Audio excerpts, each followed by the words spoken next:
Hello friends, आप सभी को धनतेरस की बहुत बहुत शुभकामनाएं। और हम सब यही जानते हैं कि धनतेरस हम क्यों मनाते हैं। हम सभी जानते हैं भगवान धनतेरस शुभ माना के बाद माता लक्ष्मी माँ लक्ष्मी के 2 दिन बाद समुद्र से निकली थी, इसीलिए उस दिन दीपावली का पर्व मनाया जाता है आज के दिन और भगवान धनवंतरी की पूजा अर्चना की जाती है। कहते हैं आरोग्य सुख समृद्धि की प्राप्ति होती है। आइए धनतेरस पर धनत्रयोदशी पर्व के बारे में और भी जानकारियाँ एकत्रित करते हैं। खरीदें सोना चांदी नए बर्तन, तो हो सके तो आप पीले के बर्तन खरीदें या फिर चांदी के सिक्के खरीदें। कुछ भी चांदी का सामान खरीद कर घर पर लाएं। ऐसा कोई सामान खरीद पर लाएं। लोहा वगैरह शनि का प्रतीक माना जाता है। जैसे कुछ लोग स्टील के बर्तन खरीद लेते हैं, वो नहीं खरीदने चाहिए। आज के दिन चांदी और ख़ासकर सोना नहीं खरीद सकते तो आप पीतल के बर्तन खरीद सकते हैं। ये बहुत ही शुभ माने जाते हैं। इसके अलावा धन त्रयोदशी को जैसे कहते हैं कि हमारे घर में लक्ष्मी का आगमन होता है, नए बर्तन खरीदना शुभ माना जाता है, तो इसीलिए आप एक छोटा सा चांदी का दीपक भी खरीद सकते हैं। धनतेरस 2 शब्दों से मिलकर बनता है, धन और दूसरा तेरस। तो कहते हैं आज ही के दिन भगवान धनतेरस प्रकट हुए थे और भारतीय संस्कृति के द्वारा मान्यता ऐसी है कि आयुर्वेद का दिवस भी मनाया जाता है धनत्रयोदशी के दिन। जी हाँ, धनत्रयोदशी के दिन धन्वंतरी देवता को आयुर्वेद का देवता भी माना जाता है। वैद्य समाज धन्वंतरी के रूप में मनाता है इन्हें। तो शास्त्रों में ऐसी वर्णित कथाएं हैं जिनका आज में कहते हैं ग्रह प्रवेश धनतेरस के दिन नहीं करना चाहिए। दिन ग्रह प्रवेश इसलिए नहीं मनाना चाहिए, धनतेरस के समय जो है वास्तु सुप्तावस्था में होता है, देवता शयन की अवस्था में होते हैं। ऐसे समय में अगर आप नए घर में गृह प्रवेश करते हैं तो ये वास्तु की दृष्टि से ठीक नहीं माना जाता। इसीलिए इसे दिवाली का प्रारंभ धनतेरस से होता है और हमें स्वर्ण आभूषण आदि की ज़रूरत की चीज़ें खरीदनी चाहिए। ज़्यादातर सोचें कि पीले रंग का पात्र ही आप ऐसा कुछ खरीद कर लाएं, सामान खरीद कर लाएं जिससे नए घर में माँ लक्ष्मी का आगमन हो। और नए घर में गृह प्रवेश सर्वथा वर्जित माना जाता है। बहुत से ज्योतिषाचार्य इस चीज़ को गलत मानते हैं, वर्जित मानते हैं। इसके संबंधित पीछे कुछ कथाएं जुड़ी हैं, तो वो आज मैं आपको सुनाती है कि सारे शुभ काम हम देवशयनी एकादशी के बाद जब हम जो है देवउठनी एकादशी तक नहीं करते हैं। देवउठनी एकादशी के बाद ही हम सारे शुभ कार्यों का प्रारंभ करते हैं। कहते हैं कार्तिक मास के कृष्ण पक्ष की त्रयोदशी के दिन धनतेरस पर्व पूरी श्रद्धा और विश्वास के साथ मनाना चाहिए। इसमें आप धन्वंतरी देवता के लिए 13 दीपक अवश्य जलाएं।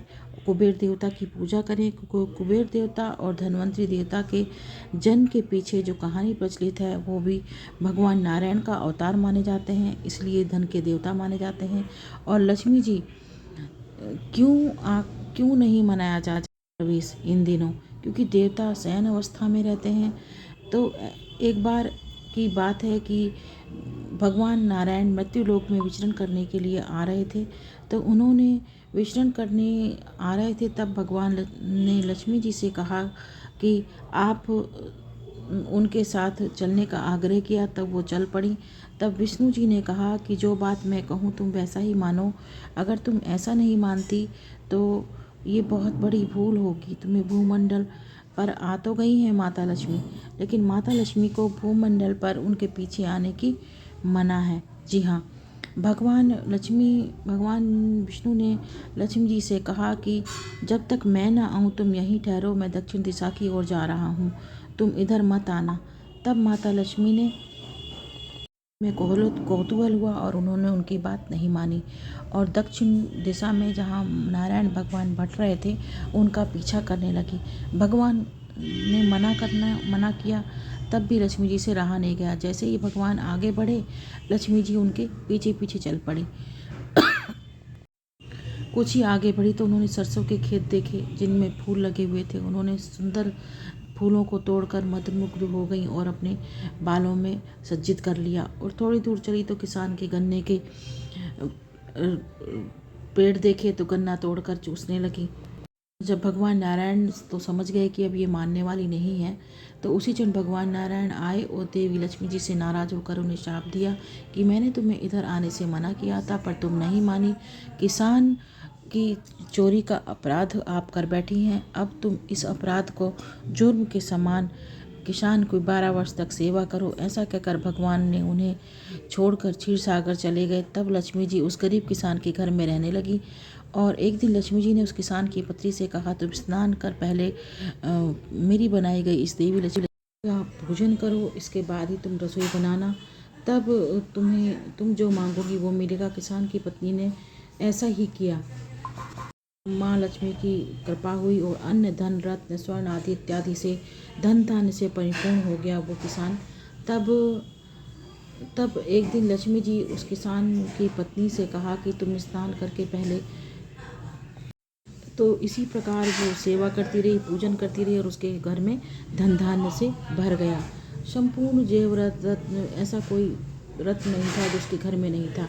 विष्णु जी लक्ष्मी जी को लेने आए तो किसान, जब 12 वर्ष पूरे हो गए तो भगवान नारायण माता लक्ष्मी को लेने आए तो किसान ने उन्हें भेजने से इनकार कर दिया। तब भगवान ने किसान से कहा कि इन्हें कौन जाने दे सकता है, यह तो चंचला है, कहीं ठहरती ही नहीं, इनको बड़े बड़े नहीं रोक सके, इनको मेरा शाप था, इसीलिए 12 वर्ष से तुम्हारी सेवा कर रही थी।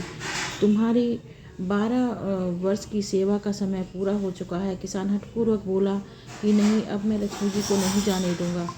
तो कहा कि हे किसान, तुम मुझे रोकना चाहते हो तो जो मैं कहूँ, जैसा मैं कहूँ वैसा करना। कल तेरस है, तुम कल घर के लीप पोत कर स्वच्छ रात्रि में घी का दीपक जलाना और शाम काल मेरी पूजा करना और तांबे के कलश में रुपये सिक्के भर कर रखना। मैं उस कलश में निवास करूंगी, किंतु पूजन के समय मैं तुम्हें दिखाई नहीं दूंगी। इस एक दिन की पूजा वर्ष भर तुम्हारे घर में सुख समृद्धि और ऐश्वर्य और दीपकों की तरह प्रकाश बना रहेगी। 10 दिशाओं में फैली रहेगी तुम्हारे घर के प्रकाश की रोशनी। अगले दिन किसान ने लक्ष्मी जी की पूजा उनके कथानुसार की और धन धान्य से सुख वैभव से भरपूर होकर सुख आनंद और वर्ष भर वो हर वर्ष उसी दिन त्रयोदशी को पूजा करने लगा। कि मान्यता है कि इसी दिन धन्वंतरी देवता का भी प्राकट्य हुआ था, तो इसीलिए धनतेरस की पूजा मनाई जाती है और माँ की पूजा की जाती है और घर में सुख समृद्धि की कामना की जाती है। हो सकता है कि आप लोग पीतल के बर्तन ना खरीदें तो कोई बात नहीं, ज़्यादा महंगे लगे आपके तो एक चम्मच ही खरीद कर ले आइए, लेकिन इसके दिन शनि देवता का प्रतीक माना जाता है, स्टील को लोहा ही माना जाता है, अथवा उसके बर्तन ना खरीदें। आपको